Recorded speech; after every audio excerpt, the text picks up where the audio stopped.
ഈയിടയ്ക്ക് എങ്ങാനും മുഖ്യമന്ത്രിക്ക് ഒരു തീരുമാനമാവോ?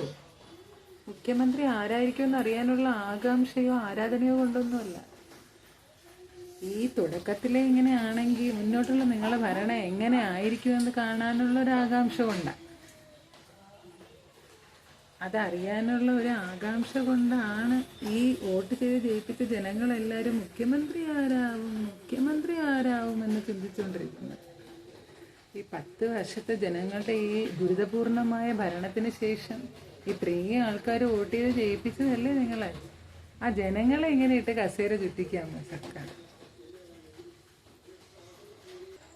10 വർഷത്തിന് ശേഷം പുതുമ ആഗ്രഹിച്ച് ജനങ്ങളെല്ലാവരും കൂടെ തിരഞ്ഞെടുത്ത് വെച്ചതാണ് നിങ്ങളെ.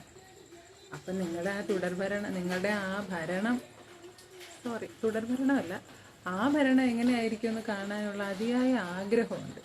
അതുകൊണ്ടാണ് ഈ ഇടയ്ക്ക് എങ്ങാനും ഈ കസേരകൾ തീരൂ, ആരെങ്കിലും ഒരാളായിരുന്നെങ്കിൽ മുഖ്യമന്ത്രി ആയിന്നെങ്കിലും പറയാമായിരുന്നു. അതുകൊണ്ടാണ്, അല്ല വേറൊന്നും കൊണ്ടല്ല. എന്തായാലും ഒരു നാദം വേണമല്ലോ. എന്തായാലും 3 പേരെ കൂടി നാദന്മാരാക്കുമെന്നുള്ളത് എനിക്ക് തോന്നുന്നില്ല. ഹൈക്കമാൻഡിൻ്റെ തീരുമാനം ഇനി എങ്ങനെയാണോ ആവോ. ആർക്കും പിടി കൊടുക്കാതിരിക്കുന്ന സ്ഥിതിക്ക്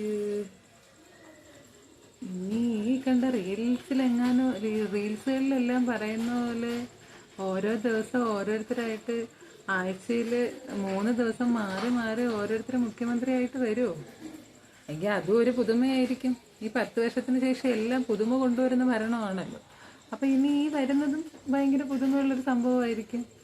അതറിയാനുള്ളൊരു ആകാംക്ഷ ഉണ്ടാകും. കേരളത്തിനൊരു നാഥനുണ്ടാവുമോ?